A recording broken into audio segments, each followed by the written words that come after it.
you're actually not in complete control over what you might have to pay him if you acquire him. And it looks like Atlanta has a bit of a steep asking price for him right now in terms of a young player and a first-round pick. Now, I don't know that anyone is questioning John Collins' talent. Like, it's just a question of whether an organization, and you're seeing teams like Sacramento, Dallas, I think Boston is on this, Detroit, Minnesota. Those are teams particularly, I mean, you could take the Celtics out of the equation.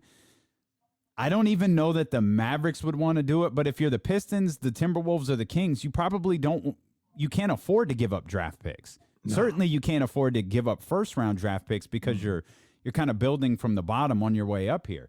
But Rashawn Holmes is an unrestricted free agent, so he could just be gone. Whether you don't really have a say in that, right? The bigger point though is you tied all of those names together. I think if you get John Collins, you have to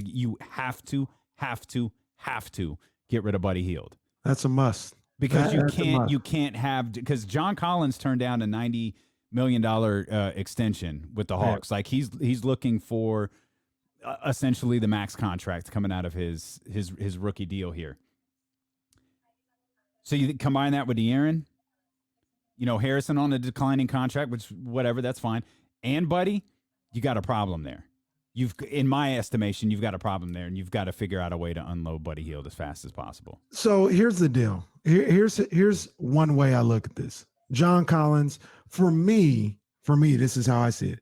John Collins is essentially, say you trade for him and you sign him to a deal.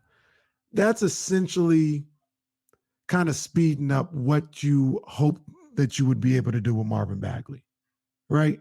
Because this is how I look at it. If Marvin was here and he was playing well, you're going to have to sign him to the extension. It was going to be a big one.